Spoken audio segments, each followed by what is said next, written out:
సుఖంగా చదువుకోమని అంత సౌకర్యాలు తల్లిదండ్రులు కల్పిస్తున్నప్పుడు, పాఠశాల కల్పిస్తున్నప్పుడు, యాజమాన్యాలు కల్పిస్తున్నప్పుడు, గురువులు ముందుకొస్తున్నప్పుడు ఒక విషయాన్ని పూర్వం వింటుంటే మనసులో ఊహించుకునేవాళ్ళం. ఒక ఊహా చిత్రాన్ని లేదా అక్కడ వేసినటువంటి నలుపు తెలుపులో ఉన్నటువంటి ఒక చిత్రపటాన్ని చూసి మురిసిపోయేవాళ్ళం. ఉత్తరాన హిమాలయ పర్వతాలు ఉంటాయంటే అది చూసి మురిసిపోయేవాళ్ళం. కానీ ఇవాళ విద్యార్థులకు ఒక తెర పెట్టి దాని మీద హిమాలయ పర్వతాలన్నింటినీ కూడా చూపించగలిగినటువంటి సాంకేతిక పరిజ్ఞానం వచ్చింది. చదువుకోనేటటువంటి వయస్సులో చదువు మీద తప్ప ఏ ఇతర విషయం మీద దృష్టి పెట్టవలసిన అవసరం లేదు అని శాస్త్రవాక్కు. చదువుకునేటటువంటి పిల్లలకి చదువు చెప్పడం వినా అసలు వాళ్ళని చదువుకోండి అన్న ఒక్క మాట తప్ప పెద్దలైన వారు తద్భిన్నమైనటువంటి ఏ విషయాన్ని వాళ్ళకి బోధ చెయ్యకూడదని, తద్భిన్నమైన ఏ విషయంలోకి విద్యార్థుల్ని లాగకూడదని, వాళ్ళ జీవితంలో ఆ కాలం పాడైపోతే ఇక ఎవరూ తెచ్చిపెట్టి ఇవ్వలేనటువంటిది. మనమేదో అనుకున్నామని పిల్లల్ని తీసుకొచ్చి ఆ పిల్లల యొక్క కాలాన్ని దుర్వినియోగం చేసేటటువంటి అధికారం ఎవ్వరికీ ఉండదు. పిల్లలకి సెల్ ఫోన్లు ఇవ్వడం అనేటటువంటిది వాళ్ళు నిలబడడం అనేటటువంటి దానికి ప్రశ్నార్థకమై వాళ్ళకి వాళ్ళ శీలాన్ని పాడు చేయగలిగినటువంటి ఒక ఉత్ప్రేరకాన్ని అందించడం. అలాగే విపరీతమైన వేగంతో వెళ్ళగలిగినటువంటి ద్విచక్ర వాహనాలు ఎవరో ఒక పిల్లవాడు తెలిసో తెలియకో కొనుక్కుంటాడు. తెలియక బలహీనమైన మనస్తత్వం ఉన్నటువంటి పిల్లవాడు తండ్రిని వేధించవచ్చుగాక, చెప్పడం చేత కాకపోతే ఇంకొక పెద్దల దగ్గరికి తీసుకెళ్లి దానివల్ల వచ్చే ప్రమాదాన్ని చెప్పాలి. ఆ వయసులో ఎంత వేగంగా వెళ్ళడం అంటే అంత వేగంగా వెళ్ళడం సంతోషం అనిపిస్తుంది. కానీ జీవితంలో ఏది సాధించాలన్నా శరీరానికి ఆరోగ్యం ఉండడం అనేటటువంటిది అత్యంత అవసరం. ఈ దేశంలో ఒక ఐపీఎస్ ఆఫీసర్ కాగలిగినటువంటి ఒక సమర్థుడికి, ఎంతో మంది సంఘ విద్రోహక శక్తుల్ని పట్టుకోగలిగినటువంటి వ్యక్తికి చిన్నతనంలో ఒక మోటార్ సైకిల్ ఇచ్చిన కారణం చేత వాడికి వెన్నుపాము మీద తగలరాని దెబ్బ తగిలితే, వాడు దాని మించి జారి పడిపోతే, ఈ పిల్లవాడు మెట్లెక్కకూడదు, ఈ పిల్లవాడు పరిగెత్తకూడదు అంటే కొడుకు అడిగాడు అని చెప్పి కొడుకు మీద ప్రేమ ఉండడం తప్పు కాదు. కానీ లొంగిపోయి తండ్రి మోటార్ సైకిల్ ఇవ్వడం ఎంత తప్పో, ఆ మోటార్ సైకిల్ వాడుకోవాలన్న కోరిక కలగకూడని వయసులో కలగడం కూడా అంతే తప్పు. అలా కలగకుండా ఉండాలి అంటే చదువు ఒక్కటి కాదు, దానికి సంస్కారము తోడు కావాలి. ఎంతమంది మహనీయులు చదువుకునేటప్పుడు ఎంత కష్టపడి చదువుకుంటే అంత వృద్ధిలోకి వచ్చారో అర్థం అవ్వాలి. ఏపీజే అబ్దుల్ కలాం గారు ఈ దేశానికి రాష్ట్రపతి చేశారు.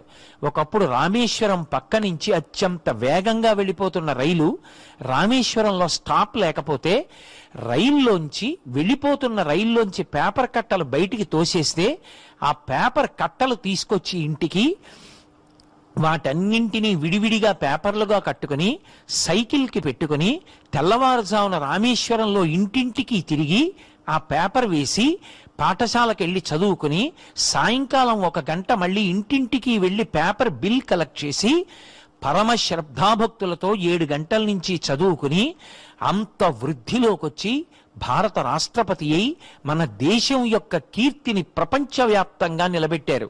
అటువంటి మహనీయుని యొక్క అడుగుజాడలలో నడవడం భారతదేశంలో ఉన్నటువంటి విద్యార్థులందరికీ ఆవశ్యకం.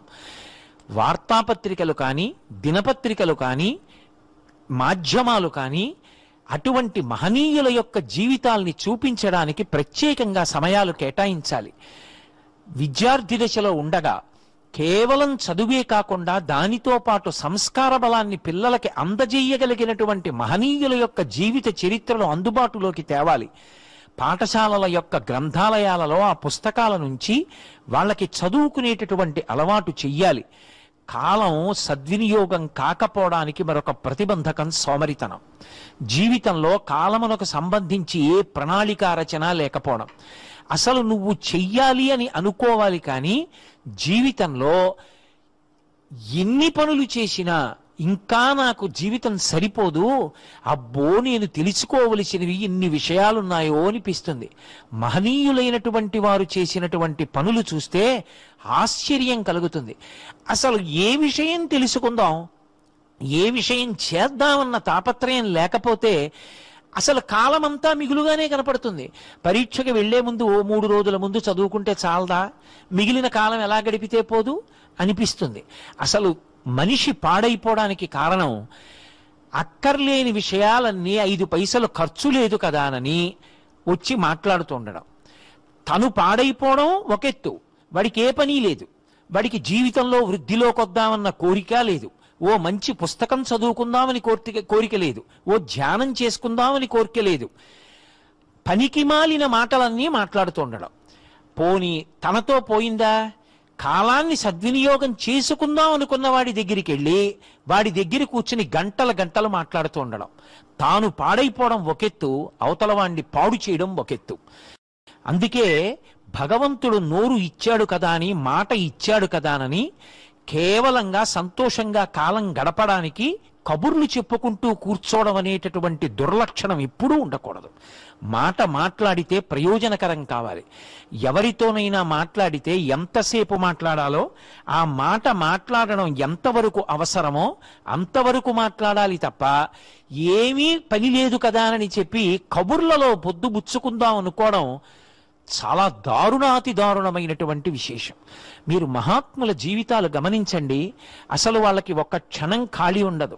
ఈ దేశంలో దుర్గాబాయి దేశముఖ్ అని మహాతల్లి, ఆవిడ ఒకానొకప్పుడు ఆంధ్ర విశ్వవిద్యాలయ ప్రాంగణంలోకి వెడితే దాని ఉపకులపతి అయినటువంటి డాక్టర్ విఎస్ కృష్ణ గారు ఆవిడని ఆహ్వానం చేస్తూ సభలో ఒక మాట అన్నారు. ఈ రాష్ట్రం గర్వించదగ్గ వ్యక్తి, ఈ రాష్ట్రానికే కోడలు, అటువంటి తల్లి ఇవాళ విశ్వవిద్యాలయ ప్రాంగణంలోకి వచ్చారు. అందుకే విద్యార్థులందరూ ఆవిడ్ని చూడాలని, ఆవిడ జీవితాన్ని స్ఫూర్తిగా తీసుకోవాలని ఆవిడ్ని పరిచయం చేస్తున్నాను అంటే విద్యార్థుల యొక్క కరతాళ ధ్వనులు మిన్నంటాయి. ఎందుకు అటువంటి మహాత్ముల్ని తీసుకొస్తారు విశ్వవిద్యాలయ ప్రాంగణాల్లోకి? 11వ సంవత్సరంలో ఆవిడ మహాత్మా గాంధీ గారి ప్రసంగం విన్నారు. సహాయ నిరాకరణోద్యమం జరుగుతోంది ఆ రోజుల్లో. హిందీ నేర్చుకోవలసిన అవసరం ఏమిటి, విదేశీయుల నుండి వచ్చినటువంటి వస్తువుల్ని వాడకుండా తనంత తానుగా స్వచ్ఛందంగా విడిచిపెట్టవలసినటువంటి అవసరం ఎక్కడుంది తెలుసుకున్నారు. ఒక్క ప్రసంగం విన్నారు, ప్రేరణ పొందారు. ఆ రోజున మహాత్మా గాంధీ గారు 2 విషయాల గురించి మాట్లాడారు. సంకల్ప సిద్ధి. నువ్వు జీవితంలో ఒక విషయాన్ని సాధించాలనుకుంటే దానికి ప్రతిబంధకమైన విషయాన్ని దాటడంలో నీకు ముందు ఉండవలసింది ఏది అంటే మనోస్థైర్యం, మొక్కవోని ధైర్యం. ఇవి ఎలా ఉండాలి అన్న దాని మీద గాంధీ గారి ప్రసంగం ఆ పిల్ల వింది. 11 ఏళ్ల పిల్ల ఇంటికి వెళ్ళింది. తన ఇంట్లో తనకి సంబంధించి ఉన్న విదేశీ వస్తువులన్నిటినీ తీసుకొచ్చి పెరట్లో పడేసి అగ్నిహోత్రంలో దగ్ధం చేసేసింది. ఒక రాట్నం కొనుక్కుని ఆ పిల్ల ప్రతిరోజు రాట్నం ఉడికి తాను బట్ట తయారు చేసి ఆ ఉడికిన బట్టతో చేసినటువంటి బట్ట కట్టుకుంది. హిందీ నేర్చుకుంది. ఆ పిల్ల తరువాతి కాలంలో ఆమెయే దుర్గాబాయి దేశ్ముఖ్. ఆమె ఒక అద్భుతమైనటువంటి పుస్తకం రాశారు. తెలుగులో నేను ఆ పుస్తకం పేరు చెప్పాలి అంటే మాట్లాడే రాళ్ళు, స్టోన్స్ దట్ స్పీక్ అని చెప్పి ఓ పుస్తకం రాశారు ఆవిడ. అందులో ఆవిడ భావన ఏమిటంటే, ఆవిడ ప్రారంభం చేసినప్పుడు 12వ సంవత్సరంలో ఆవిడ చిన్నపిల్లలకి, ప్రత్యేకించి ఆడపిల్లలకి బాలికా హిందీ ప్రచార సభ అని ఒక చిన్న కుటీరంలో ప్రారంభం చేశారు. తాను మహాత్మా గాంధీ గారి యొక్క ప్రసంగం నుంచి ఎలా ప్రేరణ పొందారో అలా అందరికీ కూడా దేశభక్తి కలగడానికి చిన్న పిల్ల దేశభక్తికి సంబంధించిన పుస్తకాలు చదివి అందరినీ కూర్చోపెట్టి దేశభక్తి కలిగేటట్టుగా దేశభక్తుల యొక్క చరిత్రలు చెప్తూ ఉండేవారు. ఎంతమందిని తీర్చిదిద్దారు. తరువాతి కాలంలో ఆవిడ అకుంఠితమైనటువంటి దీక్ష చేత ఆమె సంకల్పానికి సువిశాలమైనటువంటి ప్రాంగణాలు, దాదాపుగా ఒక 100 ప్రాంగణాలు ఒక్క ఆంధ్రదేశంలో వచ్చాయి. కొన్ని వేల మంది స్త్రీలకి ఆవిడ ఉద్ధరణకారకమైనటువంటి అనేకమైనటువంటి విషయాలు కల్పించగలిగారు. ఆవిడ పుస్తకానికి అందుకే మాట్లాడే రాయి అని పేరు పెట్టారు. మనం పునాది రాయి అని ఒకటి వేస్తాం. పునాది రాయి దేనికి సంకేతం? ఒక సంకల్పానికి ప్రతీక. నేను ఇక్కడ 7 అంతస్తుల మేడ కట్టాలనుకున్నాను, ఒక పునాది రాయి వేశాను, అది 100 ఏళ్లైనా అలాగే ఉండిపోయింది. ఇప్పుడు ఆ పునాది రాయి ఏం మాట్లాడుతుంది? అది ఏం మాట్లాడదు అనుకోకండి, అది మాట్లాడుతుంది. ఏమిటండి ఈ రాయి? పునాది రాయి. ఎప్పుడు వేశారు? 100 ఏళ్ల క్రితం. ఎవరు వేశారు? ఫలానా ఆయన. ఎందుకు వేశారు? మేడ కడదామని. ఏం చేశారు? కట్టలేదు. ఆయన ఏడి కాలగర్భంలో కలిసిపోయాడు. అంటే ఇప్పుడు ఆ రాయి ఏం చెప్తోంది? సంకల్ప శుద్ధి లేని వ్యక్తి గురించి మాట్లాడుతోంది. వేరొక పునాది రాయి ఉంది. ఆ పునాది రాయి పక్కన ఒక విశ్వవిద్యాలయం వచ్చింది. ఆ పునాది రాయి పక్కన ఒక పెద్ద వైద్యాలయం వచ్చింది. ఆ పునాది రాయి పక్కన 7 అంతస్తుల మేడ వచ్చింది. ఆ పునాది రాయి పక్కన ఒక పెద్ద నృత్య కళా కేంద్రం వచ్చింది. అదేం చెప్తోంది? ఆ వ్యక్తి ఏ లక్ష్యంతో ప్రారంభం చేశాడో ఆ లక్ష్యము ఇవాళ ఆ లోపల ఎలా తీర్చిదిద్దబడిందో, ఎంతమంది ఆ లక్ష్యం వైపుకి అడుగులు వేసి అంత గొప్పవాళ్ళై దేశ చరిత్రకే కీర్తి పుటల్ని తొడగగలుగుతున్నారో, మాట్లాడదు అని మనం అనుకున్న ఆ పునాది రాయి మాట్లాడుతోంది. ఆవిడ పుస్తకానికి పెట్టుకున్న పేరది మాట్లాడుతున్న రాళ్ళు. ఆ మాట్లాడుతున్న రాళ్ళు మహాత్ముల జీవితాల యొక్క సంకల్ప శుద్ధికి ప్రతీకలు. వాళ్ళు ఎంత కష్టపడితే సంకల్పాలు నెరవేరాయో, కాలాన్ని ఎంత ప్రణాళికాబద్ధం చేసుకున్నారో, ప్రతిబంధకాల్ని ఎలా అధిగమించారో, ఎన్ని కష్టాలు పడి జీవితాల్లో అంత సమున్నతమైన స్థితికి ఎదిగాయో, ఆవిడ పుస్తకానికి ఆ పేరు పెట్టుకుని కాలాన్ని ఎలా వినియోగించుకోవాలో వ్రాస్తూ ఆ తల్లి ఆ పుస్తకంలో ఒక చోట ఒక మాట వ్రాశారు. నాకు ఆ మాట జ్ఞాపకానికి వచ్చినప్పుడల్లా పులకాంకురాలు వస్తూ ఉంటాయి. ఆ తల్లి అన్నారు, ఒక సంకల్ప శుద్ధి కలిగిన వ్యక్తి, కాలము యొక్క విలువని అర్థం చేసుకోగలిగినటువంటి వ్యక్తి, ప్రణాళికాబద్ధంగా కాలాన్ని తీర్చిదిద్దుకోగలిగినటువంటి వ్యక్తి, ఏ కార్యాన్ని సాధించాలనుకుంటున్నాడో ఆ కార్యాన్ని సాధించడానికి తాను అనుసరించవలసినటువంటి కార్యక్రమాన్ని ప్రణాళికగా రచన చేసుకుని కాలంలో లోభకారకములను మోహకారకములను జయించి తన యొక్క ప్రణాళికకి నిలబడగలిగినటువంటి వ్యక్తి కొన్ని కోట్ల కోట్ల కోట్ల రూపాయలు సంపాదించి తేగలడు. కానీ కోట్ల కోట్ల రూపాయలు అటువంటి ఒక వ్యక్తిని మాత్రం తయారు చెయ్యవు. అటువంటి ఒక వ్యక్తి దేశ చరిత్రని తిరగరాస్తాడు. అటువంటి ఒక వ్యక్తి దేశ చరిత్రలో ఒక కొత్త పేజీని తొడుగుతాడు. అబ్దుల్ కలాం గారు అదే అంటారు.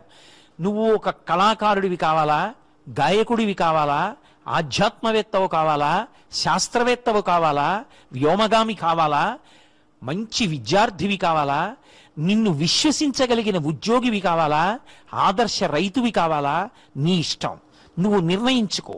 కానీ ఒకటి గుర్తుపెట్టుకో, ఈ దేశ చరిత్రలో నీ పేరు మీద ఒక పుట తొలగబడాలి. అలా తొలగబడాలి అంటే నీ గురించి మాట్లాడగలిగిన రాయి ఒకటి ఉండాలి. ఆ రాయి నీ గురించి మాట్లాడాలి అంటే నీ జీవితం కాలము యొక్క విలువని తెలుసుకున్నదై ఉండాలి. అన్ని రాళ్ళు మాట్లాడవు, అన్ని రాళ్ళు మహాత్ముల జీవితాలు చెప్పలేవు. ఎందుకంటే అందరూ కాలములో వశపడిపోతారు. ఏదో ఒక ఆకర్షణీయమైన విషయానికి ఆకర్షితుడై వెళ్ళిపోతాడు. కానీ దాన్ని తట్టుకుని నిలబడి ఆ నిగ్రహంతో విద్యార్థి దశలో చదువుకోవడం అంటే చదువుకోవడమే. ఆ తరువాతి కాలంలో చదువుకుందామన్నా కూడా అంత అవకాశం ఉండొచ్చు, ఉండకపోవచ్చు. శరీరానికి బడలిక కలగచ్చు, ఇతర విషయాల మీద దృష్టి పెట్టవలసి రావచ్చు. కానీ విద్యార్థి దశలో హాయిగా వేలపట్టున పరమ ప్రేమతో పెట్టే అమ్మ ఉంటుంది. నీ బాగోగులు చూసి నువ్వు అడిగిన పుస్తకాన్ని పరమ ప్రేమతో తెచ్చిపెట్టే నాన్నగారు ఉన్నారు. వాళ్ళు కూడా మాట్లాడడం మానేసి నిన్ను చదువుకోమని చెప్తారు. అంత గొప్ప స్థితి, అంత ఆనుకూల్యమైన స్థితి జీవితంలో ఇక మళ్ళీ రమ్మంటే రాదు.